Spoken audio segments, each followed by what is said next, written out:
Hello students, मैं Lalita Meena, lecturer civil engineering, government polytechnic college Jodhpur. आज हम CE 201 स्ट्रेंथ ऑफ मटेरियल के चैप्टर 1 का एक टॉपिक डिस्कस करेंगे जिसका नाम है stress and strain. What is stress and strain? तो देखिए, अपन एक बॉडी कंसीडर करते हैं। इसमें देखिए मेरे पास एक बॉडी है, उसकी लेंथ है L। तो इस बॉडी पे हमने क्या करा, टेंसाइल फोर्स इस पे लगा रही हूँ मैं। ठीक है, आप चाहे तो कंप्रेसिव फोर्स भी लगा सकते हैं। ठीक है, तो इस टेंसाइल फोर्स की वजह से क्या होगा, बॉडी में डिफॉर्मेशन आना शुरू हो जाएगा। ठीक है, क्या करा हमने, एक बॉडी कंसीडर की है, उसकी लेंथ है L और इस पर टेंसाइल फोर्स लगाया है। कंप्रेसिव फोर्स भी लगा सकते हैं। और इस टेंसाइल फोर्स की वजह से क्या होगा, बॉडी के अंदर डिफॉर्मेशन आना शुरू हो जाएगा। ठीक है, क्योंकि जो ये बॉडी है वो छोटे छोटे पार्टिकल से मिलकर बनी हुई है और इनके बीच में क्या है, कोहेसिव फोर्स काम करता है। मतलब वो आपस में पार्टिकल्स कोहेसिव फोर्स की वजह से जुड़े हुए हैं। तो जो डिफॉर्मेशन होता है, डिफॉर्मेशन को वो क्या करते हैं, जो एक कोहेसिव फोर्स की वजह से पार्टिकल्स जुड़े हुए हैं, तो जो बॉडी में डिफॉर्मेशन आता है उसको वो क्या करते हैं, वो डिफॉर्मेशन को रेजिस्ट करते हैं। मतलब क्या करते हैं, रेजिस्ट करते हैं, मतलब कि वो उस डिफॉर्मेशन को रोकते हैं। तो डिफॉर्मेशन को रोकने के लिए वो क्या करते हैं, डिफॉर्मेशन को रोकने के लिए बॉडी के अंदर रेजिस्टिंग फोर्स इंड्यूस करते हैं। क्या करते हैं वो, रेजिस्टिंग फोर्स इंड्यूस करते हैं बॉडी के अंदर। तो देखिए किस तरह से रेजिस्टिंग फोर्स इंड्यूस होता है बॉडी के अंदर। तो देखिए, मान लीजिए ये जो पार्टिकल्स है बॉडी के अंदर, ठीक है, इन पार्टिकल्स की 4 लेयर अपन ने ले रखी है। आपको दिख रही है 4 लेयर्स है। ठीक है, ऐसे बहुत सारी लेयर्स होती है बॉडी के अंदर। ठीक है, तो इस पे जो ये P लोड है लेफ़्ट हैंड साइड में, देखिए लेफ़्ट हैंड साइड में P लोड है। तो इस लोड की वजह से क्या हो रहा है, देखिए ये जो बॉडी है इस पे लेफ़्ट हैंड साइड में एक फोर्स लग रहा है P। इसकी वजह से क्या हो रहा है, इसकी वजह से ये हो रहा है कि जो आपकी फर्स्ट लेयर है ना, फर्स्ट लेयर है पार्टिकल की, वो क्या करेगी, लेफ़्ट हैंड साइड में मूव करने की कोशिश करती है। ठीक है ना, लेकिन जो सेकंड लेयर है, इसके बाद में एक सेकंड लेयर और है, थर्ड लेयर भी है, फोर्थ लेयर भी है, लेकिन फर्स्ट के बाद सेकंड जो लेयर है, क्योंकि ये कोहेसिव फोर्स से जुड़ी हुई है, तो जो सेकंड लेयर है वो क्या करेगी, फर्स्ट लेयर को आगे की तरफ मूव होने से रोकेगी, उसको क्या करेगी, मूव नहीं होने देगी। तो क्या करेगी, ये क्या कर रहा है, ये फर्स्ट लेयर है वो आपके लेफ़्ट हैंड साइड में मूव करेगी और जो सेकंड लेयर है वो उसको मूव करने से रोकेगी। ठीक है, तो क्यों, जैसे फर्स्ट लेयर में वो क्या करेगी, जो सेकंड लेयर है वो क्या करेगी, फर्स्ट लेयर पे बैकवर्ड साइड में रेजिस्टिंग फोर्स लगाएगी। ठीक है, इसी तरह से थर्ड लेयर पे भी इसी तरह से जो सेकंड लेयर है उस पर भी थर्ड लेयर बैकवर्ड साइड में रेजिस्टिंग फोर्स लगाएगी। ठीक है, क्या करेगी, सेकंड लेयर पे भी आपका थर्ड लेयर बैकवर्ड साइड में रेजिस्टिंग फोर्स लगेगी और थर्ड लेयर पे रेजिस्टिंग फोर्स कौन लगाएगा, फोर्थ लेयर लगाएगी। ठीक है, थर्ड लेयर पे रेजिस्टिंग फोर्स फोर्थ लेयर लगाएगी। इस तरह से ये कंटिन्यूटी में चलता रहेगा। तो क्लियर, आपको समझ में आया। तो फर्स्ट लेयर पे बैकवर्ड साइड में रेजिस्टिंग फोर्स कौन लगाएगा, सेकंड लेयर, और सेकंड लेयर पे जो बैकवर्ड साइड में रेजिस्टिंग फोर्स है वो थर्ड लेयर, और थर्ड लेयर पे जो रेजिस्टिंग फोर्स लगाएगी वो है फोर्थ लेयर। इस तरह से ये कंटिन्यूटी में चलता रहेगा। ठीक है, अगर मैं इस लोड जो राइट हैंड साइड को लूँ, देखिए अपन ने लेफ़्ट हैंड साइड की बात कर ली, अब राइट हैंड साइड की बात करते हैं अपन।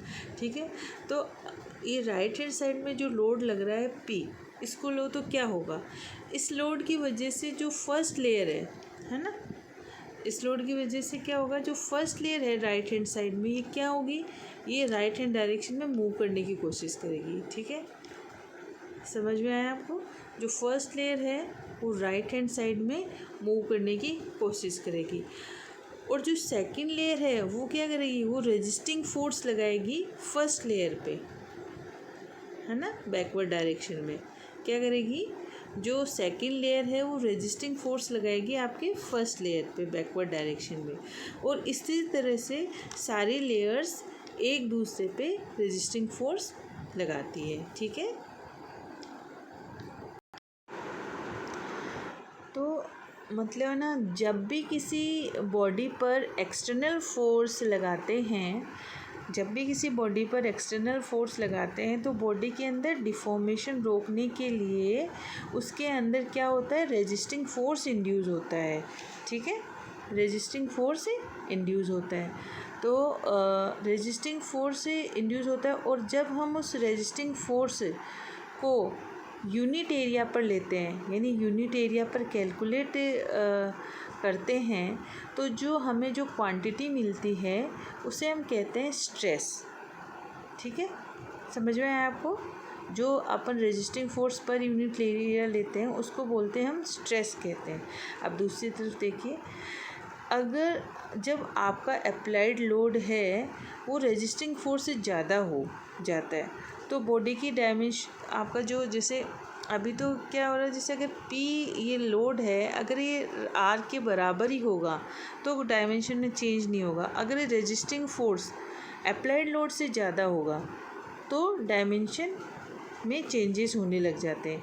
या तो डायमेंशन क्या होगा, या तो बढ़ेगी उसकी लेंथ या फिर उसकी लेंथ घट जाएगी। ठीक है, तो बॉडी की डायमेंशन में चेंज आता है तो उसमें क्या इंड्यूस होता है, स्ट्रेन इंड्यूस होता है। ठीक है, समझ में आया? तो स्ट्रेन कब इंड्यूस होता है, जब जैसे मान लिया आपने ये टेंसाइल फोर्स लगाया पी इसके अंदर, और रेजिस्टिंग फोर्स इसमें अगर ज़्यादा है अप्लाइड लोड से तो इसकी लेंथ में इंक्रीमेंट होगा। ठीक है, तो स्ट्रेन इंड्यूस होगा, चेंज लेंथ, तो स्ट्रेन का क्या फॉर्मूला हो जाएगा, change in length upon original length. Clear? तो देखिए अब आगे अपन और क्लियरली समझते हैं। तो देखिए हम इसको थोड़े अच्छे से समझते हैं डिटेल में। तो मैं पहले ले रही हूँ स्ट्रेस। तो स्ट्रेस क्या होता है, मान लीजिए मेरे पास एक बॉडी है, ठीक है, आपको दिख रहा है डायग्राम में, ये बॉडी है और इस पे टेंसाइल फोर्स लग रहा है। ठीक है, और इस बॉडी का जो क्रॉस सेक्शन है वो कैसा है, सर्कुलर क्रॉस सेक्शन है। ठीक है, और इसका एरिया कितना है, ए है। क्या बताया मैंने आपको, एक बॉडी है, इस पे टेंसाइल फोर्स लग रहा है पी, और इस बॉडी का जो क्रॉस सेक्शनल एरिया है वो है ए। ठीक है, तो यहाँ पर जो अप्लाइड लोड है, टेंसाइल लोड है पी, ठीक है, उसकी वजह से आप एक्स एक्स सेक्शन पे रेजिस्टिंग फोर्स ऑब्जर्व करते हैं। हम क्या करेंगे, जो यहाँ पर अप्लाइड लोड है, टेंसाइल लोड है पी, उसकी वजह से एक्स एक्स सेक्शन पे जो रेजिस्टिंग फोर्स है वो ऑब्जर्व करेंगे। ठीक है, मतलब किसी तरह से किस तरह से रेजिस्टिंग फोर्स इंड्यूस होगा बॉडी में। ठीक है, तो आप देख सकते हैं कि जो लेफ़्ट हैंड साइड का फोर्स है पी, जो लेफ़्ट हैंड साइड का जो फोर्स है पी, उसकी वजह से क्या होगा, उसकी वजह से एक्स एक्स सेक्शन पे जो रेजिस्टिंग फोर्स इंड्यूस होगा वो है आर। ठीक है, जो लेफ़्ट हैंड साइड का फोर्स है पी, उसकी वजह से एक्स एक्स सेक्शन पे जो रेजिस्टिंग फोर्स होगा वो है आर। ठीक है, और ये अपोजिट साइड में लग रहा है। ठीक है, एक्स एक्स सेक्शन के जो अपोजिट साइड में आर लग रहा है वो इधर लेफ़्ट साइड के अप्लाइड लोड के रेजिस्टिंग फोर्स है। ठीक है, इसी तरह से जो राइट हैंड साइड में जो फोर्स है पी, उसकी वजह से आपका एक्स एक्स सेक्शन पे रेजिस्टिंग फोर्स अपोजिट डायरेक्शन में ही लग रहा है। ठीक है, क्लियर आपको? तो जब हम रेजिस्टिंग फोर्स को पर यूनिट एरिया कैलकुलेट करते हैं, क्या, जब हम रेजिस्टिंग फोर्स को पर यूनिट एरिया कैलकुलेट करते हैं तो हमें जो क्वांटिटी मिलती है उसको बोलते हैं स्ट्रेस। ठीक है, तो स्ट्रेस को हम कैसे डिफाइन कर सकते हैं? रेजिस्टिंग फोर्स पर unit area is called stress. और स्ट्रेस को हम डिनोट कैसे करते हैं? स्ट्रेस को डिनोट करते हैं सिग्मा से। और तो सिग्मा क्या हो जाएगा? Sigma is equal to resisting force upon cross sectional area. ठीक है, यहाँ पर देखो हमने लिख रखा है ना, रेजिस्टिंग फोर्स पर unit area is called stress, और sigma is equal to resisting force upon cross sectional area. Resisting force यहाँ पर क्या है? आर है, और क्रॉस सेक्शनल एरिया क्या है? ए है। तो हमारा फॉर्मूला क्या हो गया? R by A. ठीक है, पर सर्टेन लिमिट्स मतलब elastic limit, within elastic limit क्या होता है? विद इन इलास्टिक लिमिट हम रेजिस्टिंग फोर्स को अप्लाइड लोड के इक्वल मानते हैं। ठीक है, R is equal to resisting force equal to applied load. तो मतलब आपका जितना अप्लाइड लोड है उतना ही रेजिस्टिंग फोर्स इंड्यूस होगा बॉडी में। ठीक है, तो फाइनली जो आपका सिग्मा का फॉर्मूला होएगा वो क्या होगा? आर को हम रिप्लेस कर देंगे पी से। ठीक है, तो सिग्मा इज इक्वल टू क्या हो जाएगा? P by A. पी अपना अप्लाइड लोड अपॉन ए क्रॉस सेक्शनल एरिया।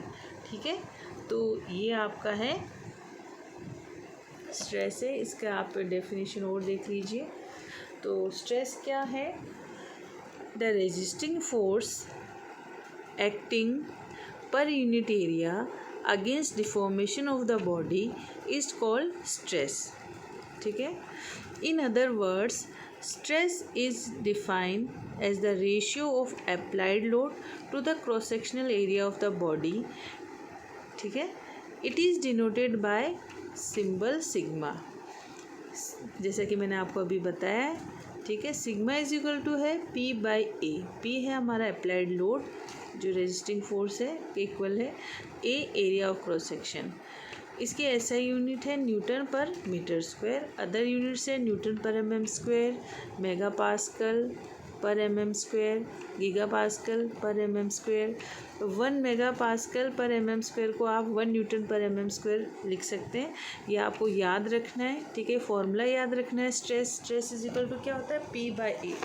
अगर आपके न्यूमेरिकल में स्ट्रेस फाइंड आउट करना हो तो आपको लोड की वैल्यू दे रखी होगी, रेजिस्टिंग फोर्स दे रखा होगा, अप्लाइड लोड दे रखा होगा और एरिया दे रखा हो, तो आप स्ट्रेस इजीली कैलकुलेट कर पाएंगे। ठीक है, और ये 1 मेगा पास्कल पर एमएम स्क्वायर को आप 1 न्यूटन पर एमएम स्क्वायर लिख सकते हैं।